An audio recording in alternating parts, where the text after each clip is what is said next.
વિશ્વની 8મી અજાયબી જે આખા દુનિયાના દેશોમાં રહેતા ગુજરાતીઓએ જોઈ અમારા વિસાવદર તાલુકાના બરડિયા ગામના સરકારી દવાખાનાના સંડાસનો નળ, એની વાત પણ આજે વિધાનસભા સુધી પહોંચાડવી પડે એ અમારા માટે દુઃખનો વિષય છે. એક બાજુ કરોડો અબજોની મોટી મોટી વાતો વિધાનસભામાં થાય છે કે સરકાર આમ કરે છે તેમ કરે છે, અને જોવો તો સંડાસના નળે સાચી દિશામાં મૂક્યા નથી.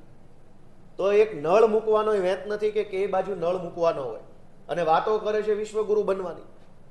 મારી તો સરકારને વિનંતી છે કે નળ મૂકવાની અમારી પાસેથી ટ્રેનિંગ લઈ લો, કે ક્યાં નળ મૂકવો, ડોલ ક્યાં મૂકવી, ટબલર ક્યાં મૂકવું, એ શીખવાડવું પડશે સરકારને. અને વાતો કરોડો રૂપિયાની, વિશ્વગુરુ કેવી રીતે બનશે જ્યારે ટોયલેટનો નળ પાછળ હશે? તો આખી દુનિયાએ જોયું કે 1.5 ફૂટનો દરવાજો હતો ટોયલેટની અંદર જવાનો. 1.5 ફૂટનો દરવાજો હોય ક્યાં? તો આજે માત્ર બરડિયા નહીં, અમારા મત વિસ્તારના ઘોડાસણ, મોણિયા, જેતલવડ, આ અનેક ગામડાના સરકારી દવાખાનાના બાંધકામ સમયસર પૂરા નથી થતા. જ્યાં બાંધકામ થાય છે ત્યાં ભ્રષ્ટાચાર થાય છે, ભયંકર ભ્રષ્ટાચાર. દવાખાનામાં દવાખાનું જ બીમાર હોય તો બીમાર માણસ ક્યાં જવાનો? એટલે આજે એ મુદ્દા ઉપર મેં કાપ દરખાસ્તના માધ્યમથી આરોગ્ય વિભાગનું ધ્યાન દોર્યું છે. એ સિવાય આજે પાણી પુરવઠા વિભાગની માંગણીનો દિવસ હતો, પૂરક માંગણી. મારે અત્યંત દુઃખ સાથે કહેવું પડે છે કે મારા મત વિસ્તારના કરિયા, છેલણકા, મોટી મોણપરી, જામકા, હરિપુર, પરબવાવડી, પ્રભાતપુર, ખંભાળિયા, સામતપરા અને ભાટગામ, આટલા ગામડાની અંદર જર્જરિતમાં જર્જરિત ટાંકીઓ છે. એ તોડવાની છે. નવી તો આ લોકોથી બને એમ નથી, કેમ કે એમનામાં કામ કરવાની દાનત નથી. પૈસા છે, સત્તા છે, બધું જ છે, પણ દાનત નથી. એટલે નવી ટાંકી તો ભાજપની સરકાર બનાવી શકે એમ નથી. પણ વર્ષો પહેલા કોઈ બીજી સરકારોએ ટાંકીઓ બનાવી, એ આજે જર્જરિત છે, અને તોડવામાં પણ આ લોકોથી કામ નથી થતું. હું જ્યારથી ધારાસભ્ય ચૂંટાયો ત્યારથી કરિયા, છેલણકા, મોટી મોણપરી અને જામકા ગામની ટાંકી તોડવા બાબતે કલેક્ટરને અત્યાર સુધીમાં 3 ખટારા ભરાય એટલી રજૂઆત કરી ચૂક્યો છે. 3 ખટારા ભરીને રજૂઆતો કરી કલેક્ટરને, ડીડીઓને, તાલુકા વિકાસ અધિકારીને, વાસ્મોના અધિકારીઓને, છતાં એક ટાંકી તોડવાનું મુહૂર્ત આવતું નથી. આવડું મોટું સરકારી વહીવટી તંત્ર ભેગું મળીને 10 ગામની જર્જરિત ટાંકીઓ તોડી શકતા નથી. નવી બનાવવાની તો આમને કહીશું તો મને એવું લાગે છે કે આ 2026 છે, કદાચ 8026માં નવી ટાંકી બને, પણ તોડવા માટે આ લોકો પાસે સમય નથી. આવી વાતો, ટાંકી તોડવા જેવા મુદ્દાઓ વિધાનસભામાં લઈ જવા પડે એ મને એમ લાગે છે કે બહુ શરમનો વિષય છે. આજે ગુજરાતની સરકારે એક નવું નજરાણું પેશ કર્યું છે. અત્યાર સુધી એવું જોયું હતું કે સત્તા પક્ષ અને વિરોધ પક્ષ બંને આમને સામને એકાબીજા ઉપર આરોપ કરે ને એકાબીજા ખુલાસો કરે. અમે ભાજપ ઉપર કંઈ કહીએ તો ભાજપ ખુલાસો કરે, ભાજપ અમારા ઉપર આરોપ કરે તો અમે ખુલાસો કરીએ. પણ હવે નવું નજરાણું ભાજપે ચાલુ કર્યું છે. આજે આ ભાજપની સરકારે સામાન્ય વહીવટ વિભાગના નાયબ સચિવની સહીથી એક પરિપત્ર બહાર પાડ્યો છે, અને એ પરિપત્ર એવું કહે છે કે વિધાનસભાના બજેટ સત્ર દરમિયાન વિપક્ષ દ્વારા કરવામાં આવતા વિવિધ આક્ષેપો સામે જવાબ આપવા માટે દરેક વિભાગમાંથી નાયબ સચિવ અથવા સંયુક્ત સચિવ કક્ષાના અધિકારીની નોડલ ઓફિસર તરીકે નિમણૂક કરવી.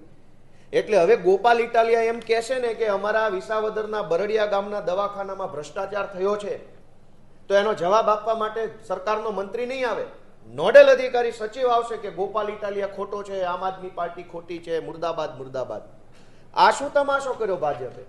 વિપક્ષના સવાલનો જવાબ અધિકારી આપશે કે સરકાર આપશે? તમારા અધિકારી જો જવાબ આપતા હોત, તમારી સરકારના માણસો જો અમને સીધા જવાબ આપતા હોત, તો અમારે ક્યાં વિધાનસભામાં ટાંકી તોડવાના, બરડિયાના દવાખાનાના પ્રશ્નો લાવવા પડતા? તમારા કલેક્ટર, તમારા ડીડીઓ, તમારા એસપી, તમારા બધા અધિકારીઓ જો ધારાસભ્યોને સીધા જવાબ આપતા હોત, કામ કરતા હોત, તો અમારે અહીંયા વિધાનસભામાં આવું લખીને આપવું પડે? એ નથી જવાબ આપતા, એટલે અમે વિધાનસભામાં મુદ્દો લઈ આવ્યા. હવે વિધાનસભામાં અમે જે મુદ્દા ઉઠાવશું એનો જવાબ મંત્રી નહીં, નોડલ અધિકારી એટલે કે સચિવો આપશે, અને રાજકીય જવાબ આપશે. અમારો આરોપ રાજકીય પણ હોઈ શકે, અમારો આરોપ અમારા વિસ્તારને લગતો હોઈ શકે, તો એનો જવાબ આપવાની જવાબદારી ગુજરાતની ભાજપ સરકારના મંત્રીની છે.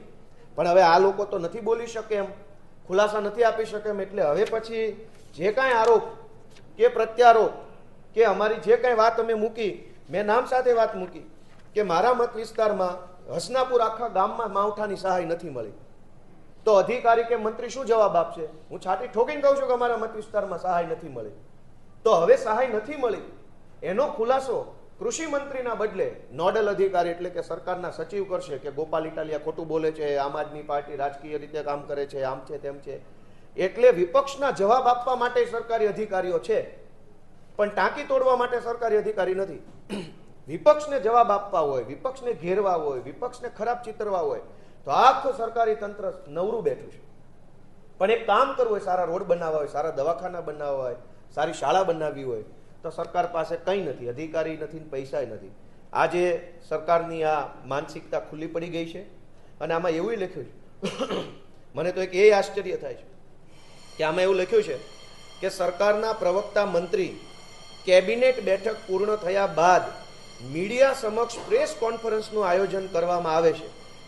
આ પ્રેસ કોન્ફરન્સ દરમિયાન મીડિયા દ્વારા પૂછવામાં આવતા વિવિધ સાંપ્રત પરિસ્થિતિ અને મુદ્દાઓના સચોટ જવાબ આપવા માટે, એનો અર્થ એ થયો કે કેબિનેટ મિટિંગમાં બેઠેલા મંત્રી પાસે સચોટ જવાબ કાંઈ છે નહીં, એ તો ત્યાં ચા નાસ્તો કરવા બેઠા છે. મીટિંગમાં મંત્રી બેઠા છે અને જવાબ અધિકારી આપશે? કેબિનેટ બેઠક રાજ્યમાં મળશે કે બજેટ સેશન દરમિયાન વિપક્ષ જે બોલશે એ કેબિનેટ અને વિપક્ષના બંનેના જવાબો અધિકારી આપશે. તો કેબિનેટ મંત્રી શું કરશે? Photo session? અમે આ બાબતનો સખત વિરોધ કરીએ છીએ કે વિધાનસભા એ લોકોનું પ્લેટફોર્મ છે. અહીંયા મંત્રી જવાબ નહીં આપે બીજે ક્યાં આપશે? ગામડામાં જવાબ આપતા નથી, સભાઓમાં જવાબ આપતા નથી, ટીવી મીડિયા ડિબેટમાં જવાબ આપતા નથી, વિધાનસભામાં નહીં આપો તો આ પ્રકાર